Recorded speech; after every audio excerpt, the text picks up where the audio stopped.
So, Dr. Mahantesh, thank you so much for your time, sir. I'll just ask you a few questions, sir. Absolutely, it's my pleasure, Yuvaan. Really appreciate your feelings at this young age. You are associated with such a great cause. I'm very, very happy to speak to you, Yuvaan. Thank you so much. Thank you so much, sir. So, Dr. Mahantesh, you've been a player in your past days, mentor, and now leader in blind cricket. So, could you please take us back to, sort of your early days? What first inspired you to step into such a field, such a sport, and what kept you committed to it? From a very, very early age, I started traveling in cricket with cricket. Cricket has been my lifeline, integral part of life. If I go back and start thinking about my childhood, it was all cricket. Ever since I got hooked to the radio cricket commentary of late 70s, early 80s, it still resonates. It still echoes in my mind. The amazing voice modulation, those commentators. That's where I picked English. Without knowing a word I could pronounce, without knowing a meaning, I loved it. The voice modulation, the crowd cheering, and started understanding slowly. So then my neighbors, my young friends started teaching me cricket, how to hold the bat, how to bowl. And someone would run for me, bowling was underarm.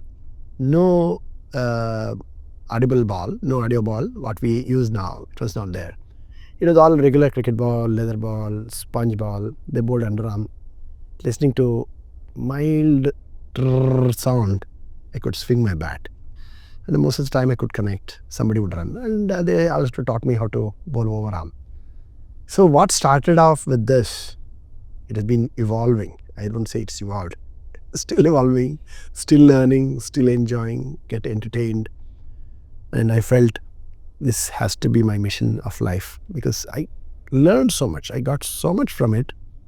I thought the fortune should just not remain with me. The fortune I got from my family, from my friends, and later on people who started organizing when I was playing for blind. This should only continue. This should only grow. This should only reach more and more. So that every visually impaired get the opportunity to play cricket, who loves to play cricket, who wants to follow cricket. They should get exposure. So following the test matches those days, there was no one-day matches, 70s, 80s. 83 World Cup under Kapil Dev's leadership when India won the Prudential Cup 1983. Entire India celebrated it. I was also one among them. And India continued winning spree, pencil and hitters, shotmans. India played very well in Reliance. I thought in 1987 we'll win the second World Cup. Unfortunately, we lost in the semi-finals. So I followed cricket very closely. I imagined myself as if I am playing in the ground, where the commentators are described. So I have been living with this. So I can't separate cricket out of my life. CABI has played a transformational role in shaping blind cricket in India as a whole. So, when you founded CABI, what was the vision you held, and how close do you feel India has come to achieving that vision today?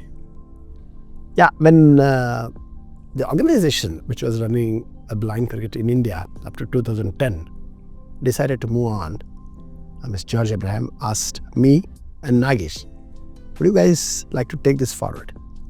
Being a cricket enthusiast, me and Nagesh could not even think of a second. We just jumped on it and grabbed it without realizing the surmounting challenges we would have to encounter. And going back a little, a couple of decades back, I still remember, I have very, very fond memories, nostalgic memories of 1990 December, scorching winter of Delhi, and first National for Blind was organized, Yuvaan.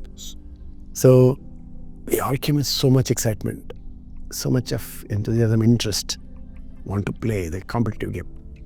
This ball is a game changer. If this was not there, we wouldn't have played a competitive game. So in 1990, we had the first nationals. I was the captain of my team. So I played and we lost in the semi-finals. But more than that, it was like a fair. 20, 25 teams came from different parts of the country. The rules were just formed. People had started just following, started playing at different schools, different institutions. Structure was just getting evolved. So for having been part of the journey from the inception, the formal game in India, me and Nagesh kind of, as I mentioned, got into this in 2010, 2011, formed CABI, Cricket Association for the Blind in India. The biggest confidence we had was Samarthanam. Samarthanam as a parent to CABI. We both were also the founders of Samarthanam. So we had the backing of Samarthanam. The team Samarthanam was always there with us. So that confidence, I think, was the biggest trigger for us to form CABI. And that confidence also helped us to think big, dream big. Yes, and staying on this topic, you've mentored Indian blind cricket team through several, iconic wins that you spoke of, the T20 World Cup win, 2012, 2017, then also the Asia Cup and series wins that you guys have. So what do you believe is the core strength of the players and the management at CABI that drive these consistent performances and achievements? Yeah, it always gives me goosebumps looking back. 2012 historic win, and 2014 we won the ODI World Cup at Cape Town. 2012 was in Bangalore, in our own hometown. 2016 first ever Asia Cup. 2017 again Chinnaswamy Bangalore. 22 Chinnaswamy Bangalore. 2018 Pakistan was hosting in Dubai. There also we won. All the 5-6 back-to-back World Championships gave us a lot of happiness, a lot of strength.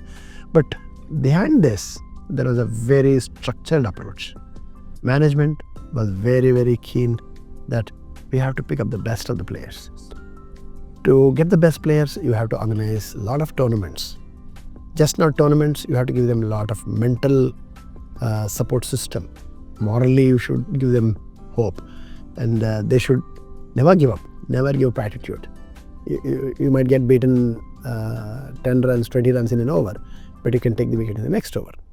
If you may, when you are batting, there could be a few dot balls, but wait for the good ball. So like that, we not only supported them financially, giving them best of the facilities, gears, but we ensured their morale is also kept high. So how did the idea of, the Women's Blind Cricket World Cup come about? Especially it came a bit later after the men's. So how did the idea come and who helped organize it? How did it execute, etc.? Yeah, so we always wanted to organize a game for our sisters.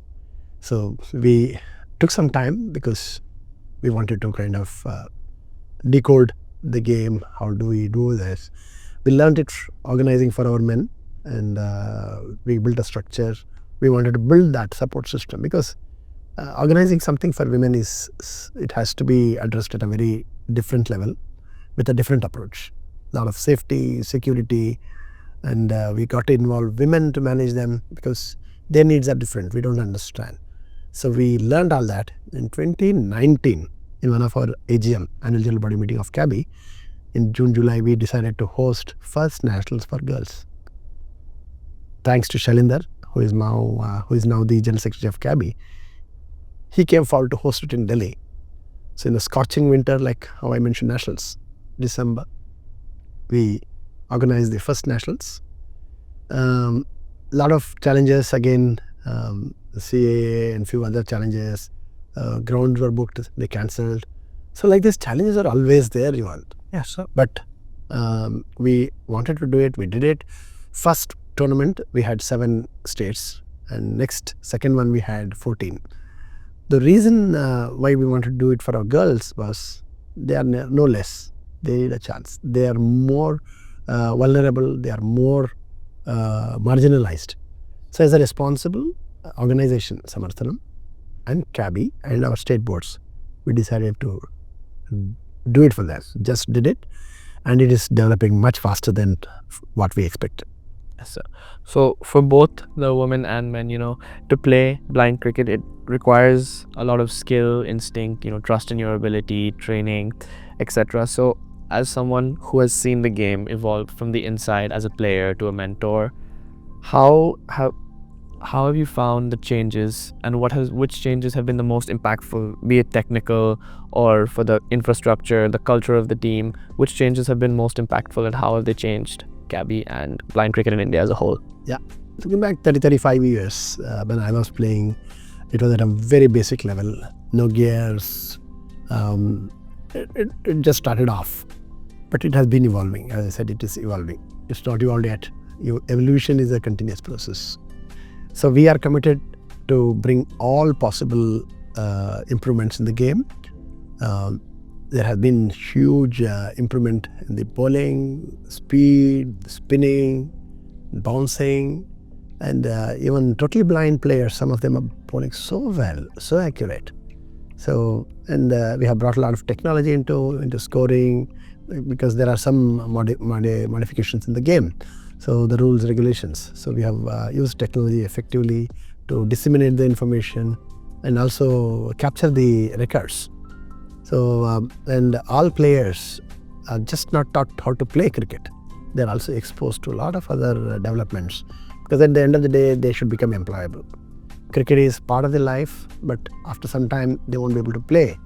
When they don't play, they should be employed. They should not economically depend on anybody. Yes. So we help them pursue their higher education. We help them to acquire technological skills, smartphones, laptops.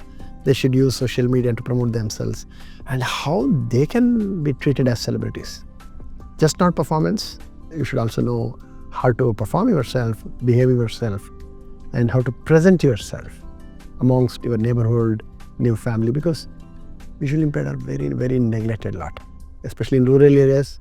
So they are sometimes treated worse than animals. So how they can be kind of presented as heroes. So CABI Samarthanam is committed to do that and will continue to do that. Yes.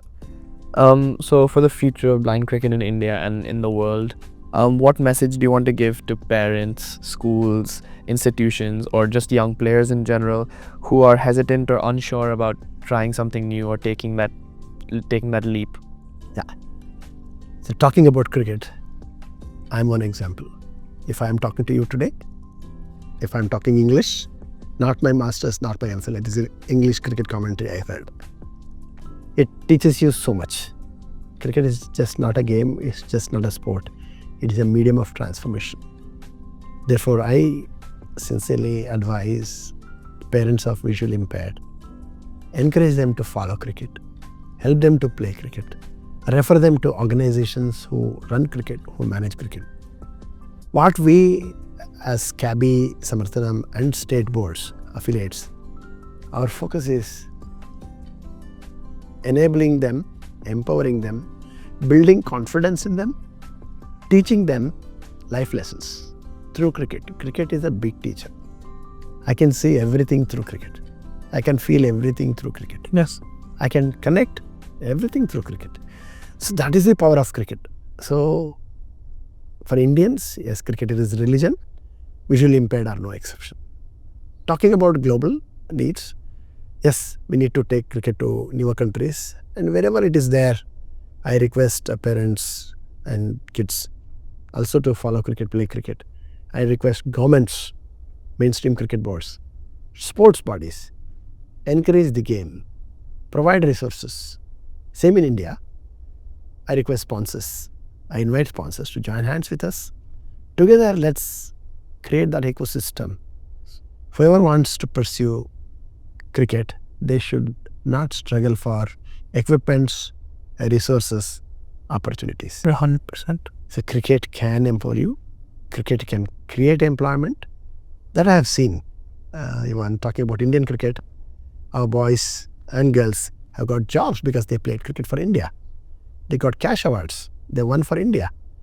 They got awards because they were part of the winning team. Our ex-captain Ajay Reddy received one of the highest civilian sports award, Arjuna Award last year. Earlier captain received Padma Shri.